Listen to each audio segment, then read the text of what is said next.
আচ্ছা, তাহলে আমরা প্রশ্ন এই দিয়েছি। এই প্রশ্ন আর একটা এরকম প্রশ্ন আছে, সেটা হোমওয়ার্ক দেবো আর কি।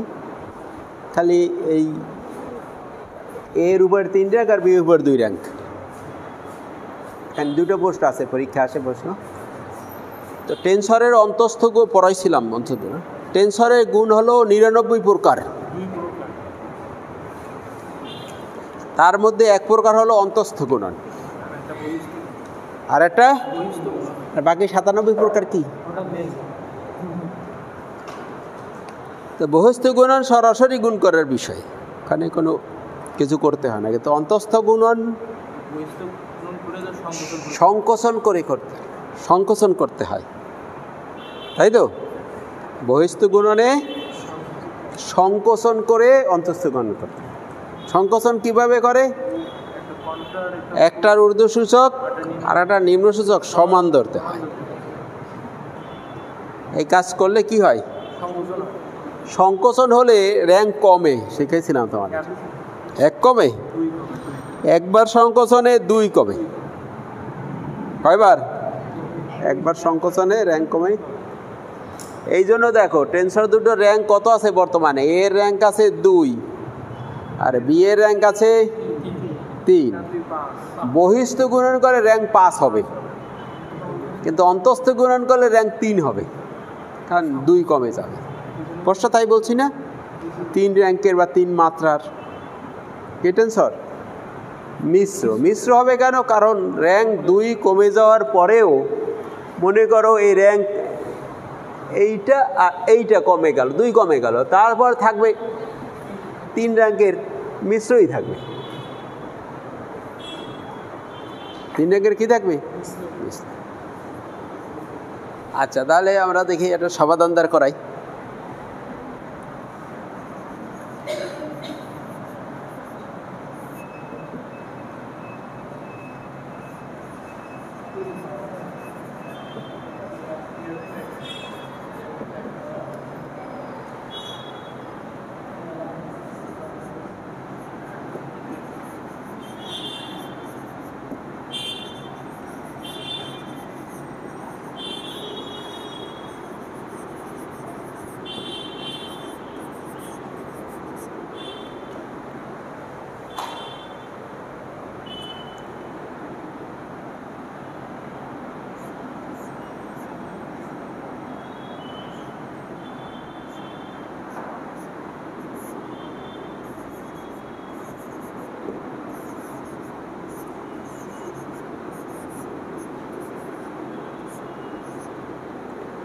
আমাদের এই টেনসর দুটো রূপান্তর সূত্র লেখার পরে আমরা গুণ করব।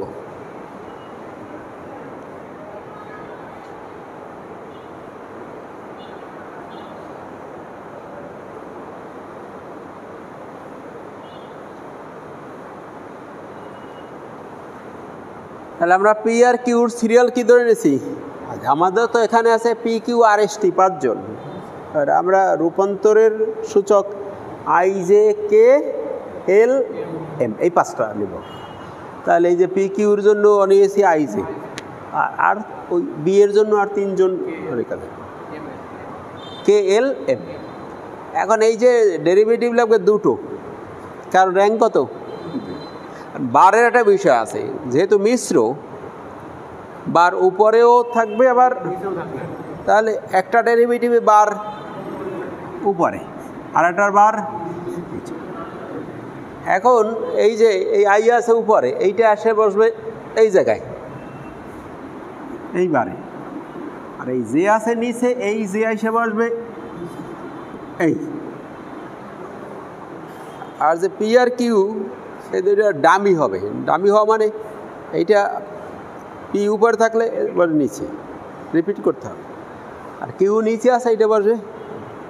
এই তো শিখেছিলাম, এতটুকুই প্রত্যেক বছর শিখাতে চাই, এইটুকু শিখেই ছেড়ে দেই, এরপরে কোনো রকম 5-টাস করে আসা যায়।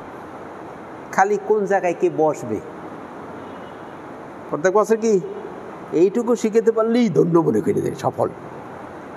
আর এরপরে যা আছে ও নিজেরা লেখাপড়া করে নিতে পারে। যে ক্লাসের সাইজ কমে আসতেছে না, ওরা বুঝতে পারছে ঘটনা যে কতটুকু শিখলে কাজ হবে। আচ্ছা, তাহলে এখন এই জায়গায় হলো কিউ, এই জায়গায় হবে P. This is equation number 1। এই হলো এপি কিউ এর রূপান্তর সূত্র। একইভাবে আমাদের ওই যে বিআরএসটি এবং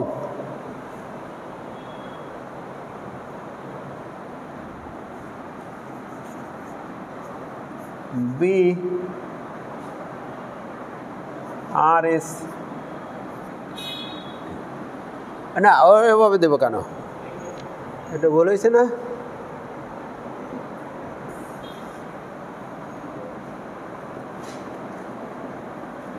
B bar J K L ও I J K L M.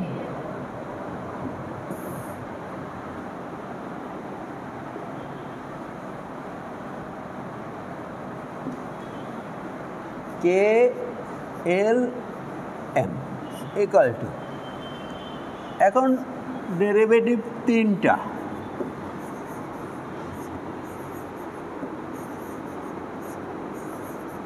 R B R S টি।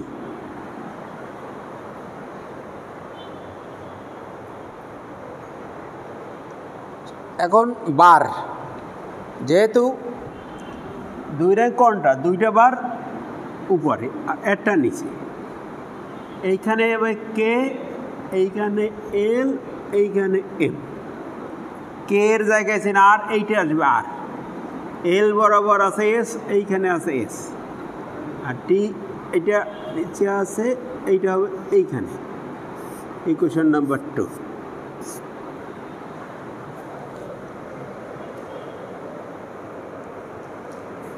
এবার একটু কাজ করলে এই প্রশ্ন তো শেষ হয়ে যাবে। গুণ করতে হবে। কি গুণ? অন্তস্থ গুণ। অন্তস্থ গুণ কীভাবে করতে হয়? বহিস্থ গুণ আর সংকোচন। কাজটা একবারে করব। আগে শিখেছিলাম দুইটা বহিস্থ গুণ করার পরে এরপরে সংকোচন, দরকার নেই। বহিস্থ গুণের সংকোচন একবারে করব, সহজ ছোট হবে, বইতে তাই করা আছে। এখন এই দুইটা অন্তস্থ গুণ করতে গেলে আমাদের সংকোচন করতে হবে। সংকোচন করা মানে একটা ঊর্ধ্বসূচক একটা নিম্নসূচক সমান।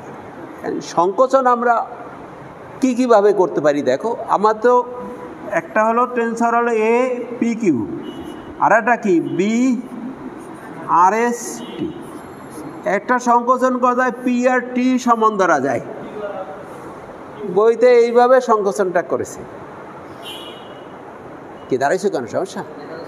ও দেখা যাচ্ছে না, তাহলে তো আমি উপরে লিখতে, ঠিক আছে আমি উপরে, সামনেও চলে আসতে পারো, সামনে তো ফাঁকা, তাহলে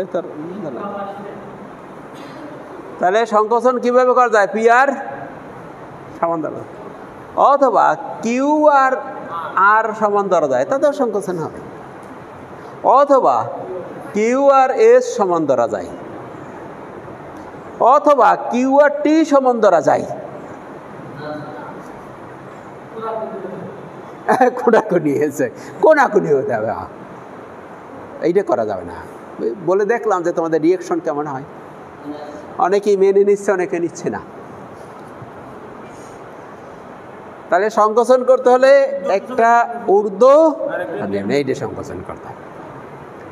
আবার এইখানে কিন্তু এমন করা যাবে না যে এই আর এবং এইটা সমান ধরা যাবে না, কারণ একটা টেন্সরের ঊর্ধ্ব আর একটা নিম্ন সংখ্যা, এইটা আবার খেয়াল রাখতে।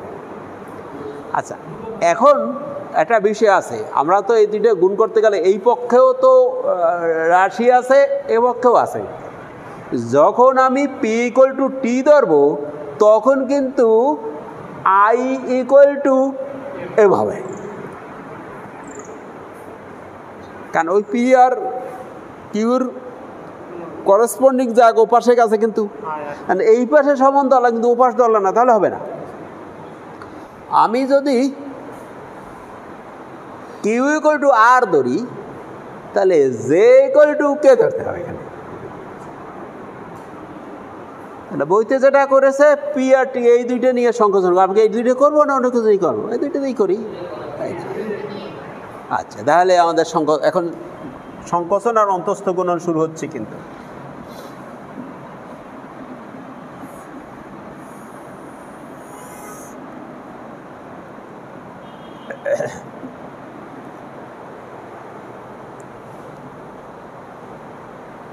তাহলে লেখো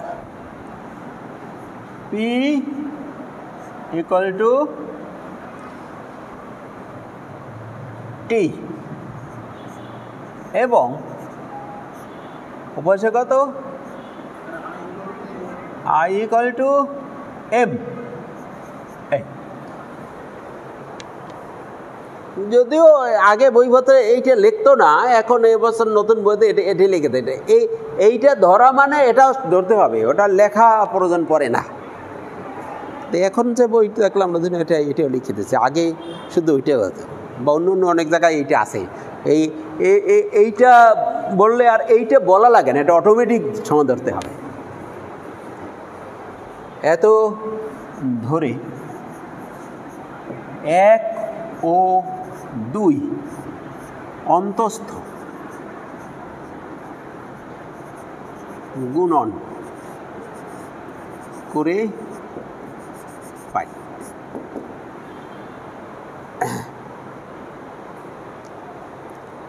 এখন একটা বিষয় আছে, তুমি কি পি করু টি যে বলছে, এখন পি এর জায়গায় টি বসাবা না টি এর জায়গায় পি বসাবা, এটা তোমার নিজের খুশি। তুমি টি এর জায়গায় পি বসালে দুইটাই পি হয়ে যাবে, আর টি এর জায়গায় টি বসালে দুইটাই টি হয়ে যাবে, তাতে রেজাল্টে কোনো অসুবিধা হবে না। তোমার বইয়ে টি এর জায়গায় পি বসেছে, তবে টি এর জায়গায় যদি তুমি পি বসাও তাহলে এম এর জায়গায় কিন্তু আই বসাইতে হবে, তখন আবার ওই উল্টে রাখা যাবে না। বুঝো কথা, বুঝো? হ্যাঁ, তুমি এই জায়গায় যদি এই পি এর জায়গায় তুমি কি বসাও, টি বসাতে, এইখানে এম এর জায়গা ওই সিরিয়ালটা মেনটেন করতে হবে। বুঝেছি? আচ্ছা, তাহলে অন্তস্থ গুণন করেছে, তাহলে বাম দিকে পাচ্ছি A bar I J into B bar K L I.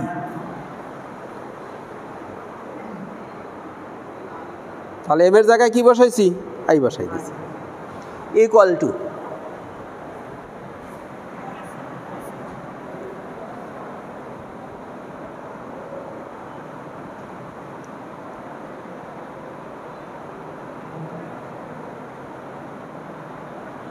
এইখানে ছিল ডেল এক্স বার আই ভাগ ডেল এক্স পি ছিল না? হ্যাঁ, টি ছিল, টি পি পি লিখছে। হ্যাঁ, আচ্ছা, এরপর ছিল ডেল এক্স বার এক্স ডেল এক্স কিউ, এইখানে ছিল ডেল এক্স বার জে।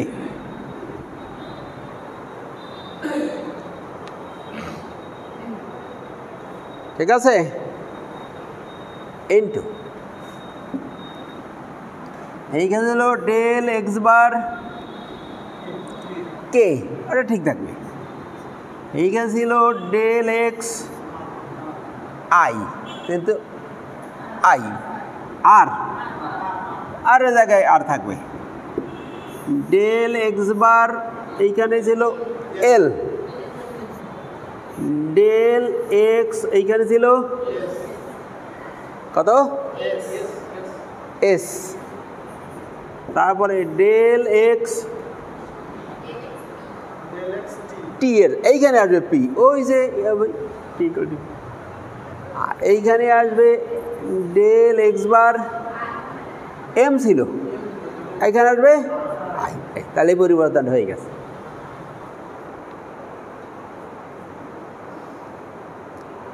আচ্ছা, A P Q R B R S P. তাহলে এখানে দুটো কাজ করেছি, একটা হলো সংকোচন এবং বহিস্থ গুণ একসাথে করেছি, এটা অন্তস্থ গুণের হয়ে গেছে। এখন রেজাল্টটা আমাদের দেখা হয়ে যাবে। এখানে একটা বিষয় খেয়াল করো, ডেরিভেটিভের এই যে এইটা আর এইটা তোমরা কাটবা না, খালি দেখো এইটা আর এইটা বাদ চলে গেছে। এতে বাদ যাওয়ার পর যে এইখানে তিনটা ডেরিভেটিভ আছে, এই জন্যই এটা 3 র্যাঙ্কের টেন্সর। দুইটা ডেরিভেটিভ বাদ পড়ছে না।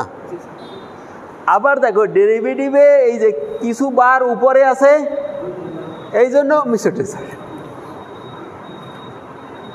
আচ্ছা, এটাকে আরেকটা লাইন আমরা সিম্পলিফাই করি। এই গুণফল, দুইটা টেন্সরের গুণফল তো নতুন একটা টেন্সর আমরা, এবং এই টেন্সরটা কয় র্যাঙ্কের টেন্সর হচ্ছে? 3। এইটার নাম দেব সি বার কে এল জে, যেহেতু আই সংকোচন হয়ে গেছে। এই গুণফলটাই আমরা নতুন একটা টেন্সর নাম দিলাম সি বার।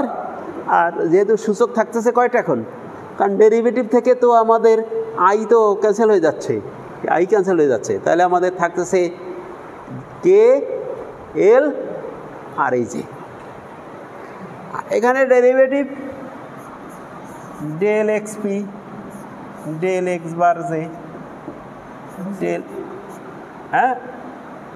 ও Q Q Q del X bar K del X R del X bar L del X S. এইটার নাম দিতে পারি সি আর এস কিউ। এই যে পি সূচক তো বাদ।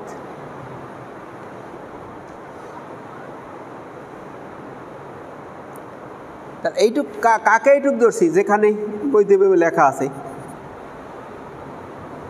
C R S Q equal to, এইটা লেখো A P Q R B R S P, এইটার নাম হচ্ছে সি।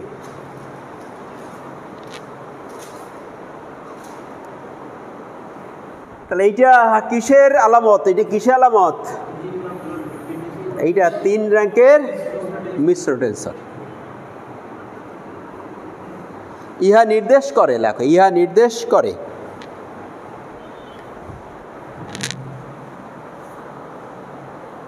ওকে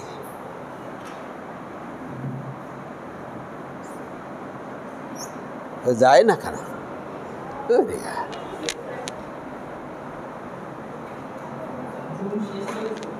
হ্যাঁ, না অসুবিধা নাই, অনেক কৌশল আছে।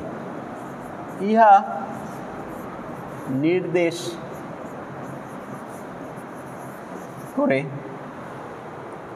যে সি অর্থাৎ কি ছিল? সি আর এস টি একটি আর এস কত কিউ একটি 3 মাত্রার মিশ্র টেন্সর। দেয়ারপর এখন উত্তর লেখো। দেয়ারপর এ পি কিউ ও বি আর এস টি টেন্সরদ্বয়ের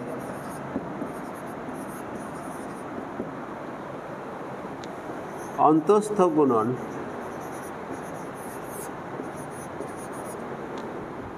একটি 3 মাত্রার মিশ্র টেন্সর প্রমাণিত।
একটু র্যাঙ্ক একটু চেঞ্জ করে দেওয়া হয়েছে, এতে দিয়েছি 3 আর বিতে 2। আগে এতে ছিল 2, তো এটা তো পারা সম্ভব না আগেরটা পারলেই। এটা তো নতুন প্রশ্ন। আচ্ছা, নিজেরা পড়ে নি, এটা বইতেই আছে পাশা।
ওই যে বক্স করে দিয়েছি, ওই 2 শব্দর উপর নির্ভর করছে এই প্রশ্নের উত্তর।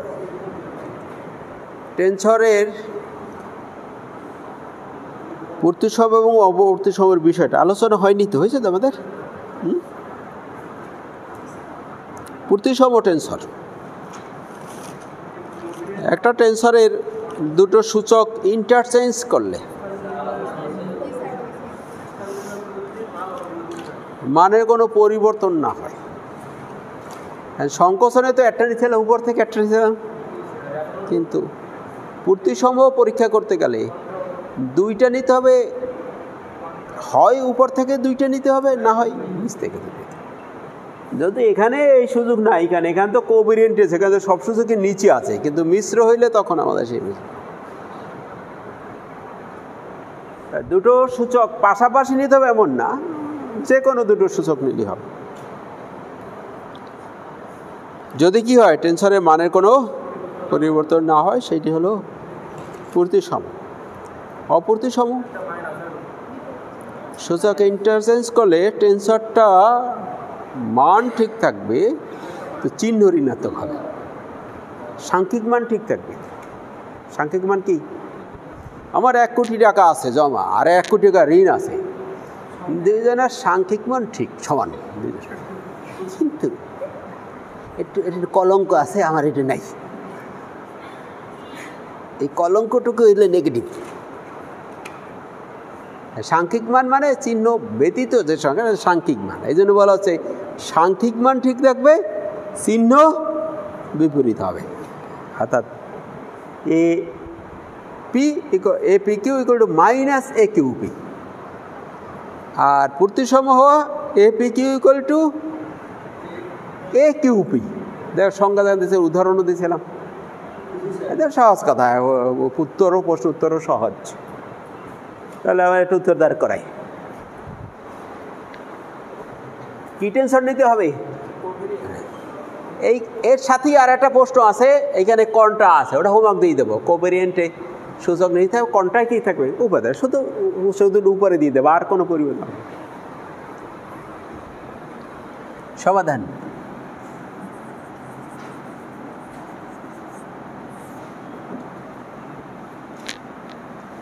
কোন বন্ধ গেলে তোমার খারাপ লাগবে না একটু বললো, তাহলে আমি আর নিচে নামবো না।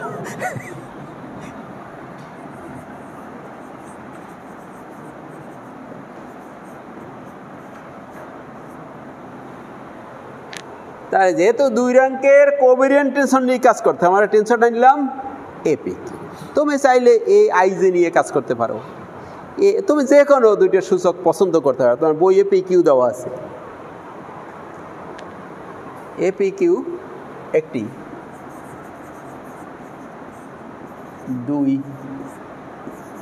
দুই র্যাঙ্কের বা মাত্রার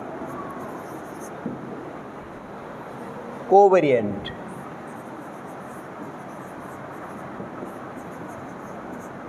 টেন্সর।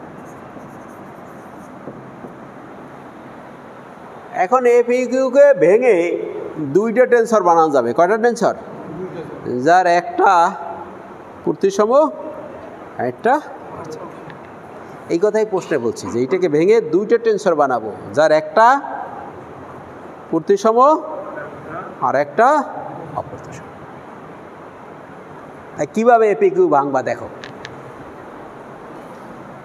এখন A P Q equal to half A P Q যোগ এ কিউপি যোগ half A P Q minus A Q P. শুধু তোমার এইটুকু মনে রাখতে হবে। তাহলে আমি এ পি কিউকে ভেঙে যে দুই অংশ করলাম, তাতে কি আবার এ পি কিউ থাকে? দেখো তো কি হিসাব নিকাশ করলাম। কিউপি আনলাম কেন? ওই যে প্রতিসম অপ্রতিসম পরীক্ষার জন্য এখানে এ পি কিউর সাথে এ কিউপি নিয়েছে। একবার যোগ দিয়েছি, একবার বিয়োগ দিয়েছি, আর হাফ দিয়েছি। হাফ দেওয়ার কারণ কি? ওই যে হাফ আর হাফ মিলে আবার ওই পি কিউ একটা হয়ে যাচ্ছে। এই শুধু তোমার এইটুকু মনে রাখা দরকার যে কীভাবে ভাঙতে হবে, আর বাকি একটু ক্যালকুলেশন করলে যাবে। এখন আমি যদি দেখাতে পারি যে এই দুইটা অংশের একটা অংশ, এইটা মনে করো প্রতিসম, আর এর যদি অপ্রতিসম দেখাতে পারি, তাহলে প্রমাণ হয় না? হয়। আমি একটা দেখাবো কি প্রতিসম আর একটা, তাহলে তো দুইটা যোগফল হয়ে গেল। এইটা দেখাতে হলে আমি এইটুকুর একটা নতুন নাম দেই, যেহেতু এটা ভেঙে এটা দুইটাটার যোগফল আছে, এটা একটা নতুন নাম দিই, আর এটারও একটা নতুন নাম দেই। নামটা তোমার বইতে এইভাবে দিছে, বি পি কিউ যোগ সি পি কিউ। একটা নাম দিয়েছি বি পি কিউ, একটা নাম দিয়েছি সি পি কিউ। এখন এই দুজনের পরিচয় দিতে হবে, যেখানে B P Q equal to half A P Q যোগ এ কিউপি, এবং C P Q half A P Q minus A Q.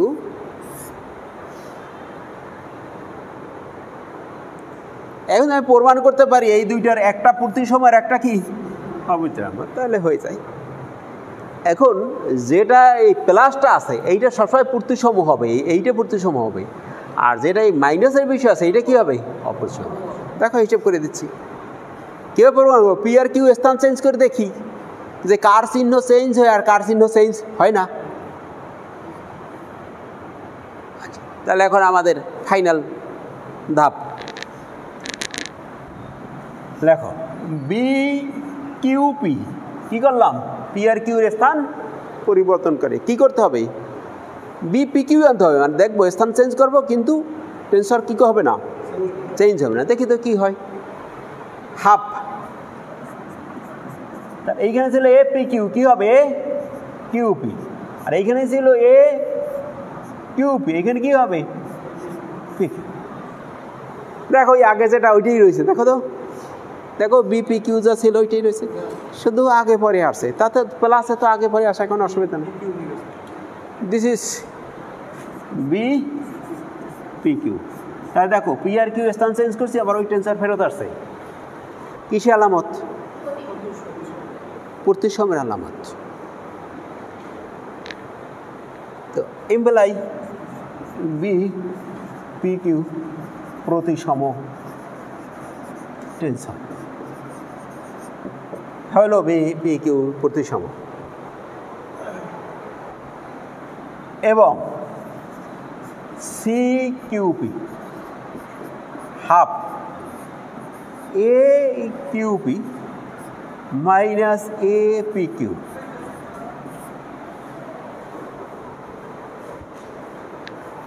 আসছে না? আগেরটা আসছে না? দেখো তো, আগেরটা তো আসছে। মাইনাসটা কমন নিলে আগেরটা, ওই জন্য ওই একটা মাইনাস বেশি হয়ে যাচ্ছে। কী করতে হবে? মাইনাসটা কমন নিতে হবে, তাহলে আমরা সেই পিকিউ, তাহলে এখানে মাইনাস কমন না, minus half A P Q minus A Q equal to minus C. তাহলে দেখো পি আর কিউ স্থান চেঞ্জ করে, একটা negative.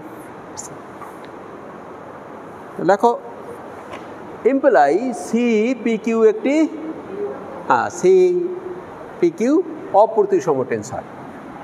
Imply C P Q অপ্রতিসম টেন্সর। প্রমাণ হয়েছে না হয় নাই? দেয়ারফর উত্তর লেখো, এ পি কিউকে একটি প্রতিসম টেন্সর এবং একটি অপ্রতিসম টেন্সরের যোগফল আকারে প্রকাশ করা যায়।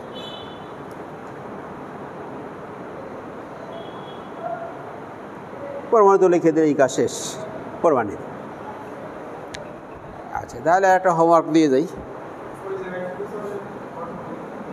হ্যাঁ হ্যাঁ, কারণ আর সব এইগুলো সব উপরে থাকবে।